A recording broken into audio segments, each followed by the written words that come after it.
कभी सोचा है कि क्या एक अकेला अपमानित विद्वान भारत के सबसे शक्तिशाली सम्राट को गद्दी से उतार सकता है, और वो भी शून्य से एक पूरा नया राजवंश खड़ा कर दे? आज हम इसी अविश्वसनीय कहानी की परतों को खोलेंगे। तो कहानी शुरू होती है एक भरे दरबार में हुए अपमान से। मगध के सम्राट धनानंद ने आचार्य चाणक्य का मजाक उड़ाया और उन्हें बाहर निकाल दिया। बस उसी एक पल में चाणक्य ने ये मशहूर प्रतिज्ञा ली। ये सिर्फ गुस्से में कहे गए शब्द नहीं थे दोस्तों, ये एक ऐसी राजनीतिक घोषणा थी जिसने आने वाले भारत के इतिहास की दिशा ही बदल दी। तो चलिए सबसे पहले ये समझते हैं कि इस टकराव की जड़ क्या थी।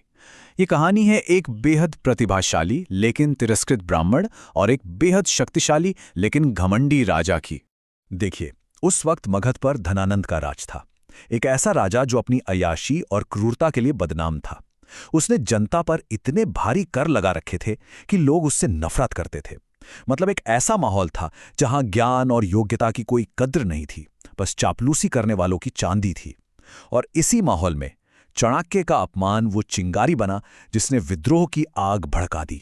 यहां पर हम इस कहानी के दो मुख्य किरदारों के बीच का फर्क साफ साफ देख सकते हैं। एक तरफ था धनानंद, जिसके पास थी विशाल सेना, बेहिसाब दौलत मतलब पाशविक शक्ति, और दूसरी तरफ थे चाणक्य, जिनके पास था उनका दिमाग, उनकी बुद्धि और एक अटूट संकल्प। ये एक तरह से ताकत और दिमाग की क्लासिक लड़ाई थी। अब सोचिए, चाणक्य के पास ना तो सेना थी ना पैसा, तो उनका पहला काम क्या था? एक ऐसे इंसान को ढूंढना, एक ऐसे भावी राजा को खोजना जिसे वो अपने बदले और अपने सुधार के एक हथियार के तौर पर तैयार कर सके।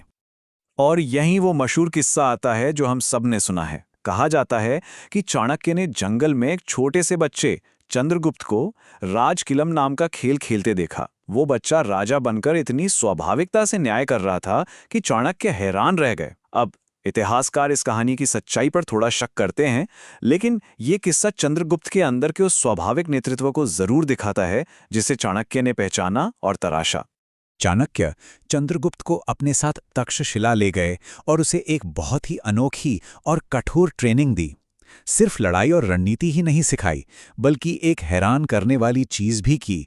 उसे जहर देकर हत्या के प्रयासों से बचाने के लिए बचपन से ही उसके खाने में बहुत थोड़ी थोड़ी मात्रा में जहर मिलाना शुरू कर दिया, ताकि उसका शरीर जहर का आदी हो जाए।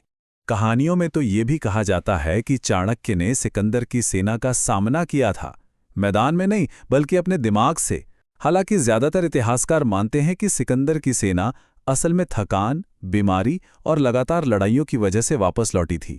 लेकिन लोकप्रिय कथाओं में इसका पूरा श्रेय चाणक्य की चतुर रणनीतियों को दिया जाता है, जैसे अफवाहें फैलाना और मगध की ताकत को बढ़ा चढ़ाकर पेश करना।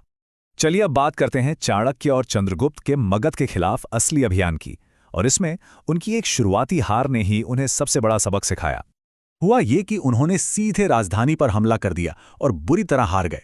हार कर जब वो जंगल में छिपे थे तो उन्होंने एक माँ को अपने बच्चे को डांटते हुए सुना। वो कह रही थी, तुम भी चाणक्य की तरह मूर्ख हो, गरम खिचड़ी को बीच से नहीं किनारे से खाते हैं।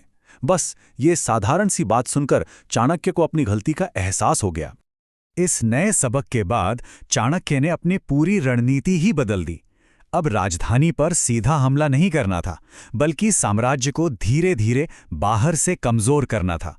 उन्होंने एक विद्रोही सेना बनाई और सीमा के राज्यों को एक एक करके जीतना शुरू कर दिया। इसी को कहते हैं हजार घावों से युद्ध की नीति। धीरे धीरे मगध साम्राज्य कमजोर होता गया। जब राजधानी पाटलिपुत्र चारों तरफ से घिर गई और अकेली पड़ गई, तब चंद्रगुप्त की सेना ने आखिरी हमला किया। धनानंद की सेना, जो अब तक अंदरूनी कलह से टूट चुकी थी, आसानी से हार गई, और इस तरह चाणक्य की सालों पुरानी प्रतिज्ञा पूरी हुई। लेकिन देखिए, एक साम्राज्य को गिराना तो बस आधी लड़ाई थी, असली चुनौती तो अब शुरू हुई थी। एक नया साम्राज्य बनाना और बचे हुए दुश्मनों को शांत करना। धनानंद का एक मंत्री था अमात्य राक्षस। वो बहुत बुद्धिमान और अपने राजा का वफादार था। उसे मारने की बजाय चाणक्य ने अपनी कूटनीति से उसे चंद्रगुप्त के नए मौर्य साम्राज्य की सेवा करने के लिए मना लिया। सोचिए, एक सबसे बड़े दुश्मन को सबसे मजबूत सहयोगी बना लिया। और फिर जब सिकंदर के जनरल सेल्यूकस ने भारत पर हमला किया तो चंद्रगुप्त ने उसे युद्ध में हरा दिया। लेकिन चाणक्य ने यहाँ भी सिर्फ सैन्य जीत से संतोष नहीं किया। उन्होंने इस जीत को एक शानदार राजनीतिक संधि में बदल दिया, जिसने मौर्य साम्राज्य की सीमाओं को बहुत दूर तक फैला दिया और पश्चिम के साथ शांति भी स्थापित कर दी। लेकिन इतनी बड़ी सत्ता को बनाए रखने की एक बहुत भारी और दुखद व्यक्तिगत कीमत भी चुकानी पड़ी। हुआ ये कि जो जहर चाणक्य चंद्रगुप्त के भोजन में मिलाते थे, वो एक दिन गलती से उनकी गर्भवती पत्नी रानी दुर्धरा ने खा लिया। चाणक्य ने दौड़कर ऑपरेशन करके बच्चे को तो बचा लिया, लेकिन रानी को नहीं बचा सके। कहते हैं उसी जहर की एक बूंद बच्चे के माथे पर लग गई थी और इसीलिए उसका नाम बिंदुसार पड़ा। इस हादसे ने चंद्रगुप्त को अंदर से तोड़ दिया और आखिरकार उन्होंने राजपाट ही त्याग दिया। जब चंद्रगुप्त का बेटा बिंदुसार राजा बना तो दरबार में एक और मंत्री था, सुबंधु। वो चाणक्य से बहुत जलता था। उसने मौके का फायदा उठाया और बिंदुसार के कान भरने शुरू कर दिए। उसने रानी दुर्धरा की मौत की कहानी को ऐसे तोड़ मरोड़ कर सुनाया कि बिंदुसार को ये यकीन हो गया कि उसकी मां का कातिल कोई और नहीं बल्कि चाणक्य ही है। और यहां से चाणक्य के जीवन का आखिरी सबसे नाटकीय अध्याय शुरू होता है। ये कहानी है उनकी मृत्यु के बाद लिए गए बदले की, जो साबित करता है कि उनका दिमाग वाकई अंत तक तेज था। इस झूठे आरोप से अपमानित होकर चाणक्य ने सब कुछ छोड़ दिया और अपनी मृत्यु का इंतजार करने लगे। लेकिन धोखेबाज मंत्री सुबंधु को सब्र नहीं हुआ। वो सेवा करने के बहाने चाणक्य के पास गया और चुपके से उनकी कुटिया में आग लगाकर उन्हें मार डाला। लेकिन चाणक्य थे। वो मरने से पहले ही अपना आखिरी दांव चल चुके थे। उन्होंने एक संदूक छोड़ा था जिसमें एक कीमती सुगंधित तेल था। जब लालची सुबंधु ने वो संदूक खोला और तेल को लगाया तो वो तड़प तड़प कर मर गया। क्यों? क्योंकि वो तेल असल में एक घातक जहर था। चाणक्य ने अपनी मौत के बाद भी अपने हत्यारे से बदला ले लिया और न्याय सुनिश्चित किया। तो ये तो थी कहानी, लेकिन कहानी से आगे बढ़कर चाणक्य की असल विरासत क्या है, उनका हमारे लिए क्या महत्व है? चाणक्य की कहानियों को अगर कोई चीज ठोस आधार देती है तो वो है उनका लिखा ग्रंथ अर्थशास्त्र। और मजे की बात यह है कि ये किताब सदियों तक खोई हुई थी। इसे 20वीं सदी में फिर से खोजा गया। ये राजनीति, अर्थव्यवस्था और सैन्य रणनीति पर एक ऐसा विस्तृत ग्रंथ है जो ये साबित करता है कि चाणक्य की कहानियों के पीछे वाकई एक असाधारण रणनीतिकार का दिमाग था।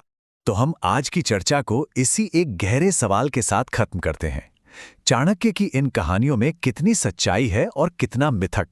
कहां पर एक असल व्यक्ति खत्म होता है और एक किंवदंती शुरू होती है? ये सवाल हमें इतिहास के बारे में सोचने पर मजबूर करता है कि कैसे महान गाथाएं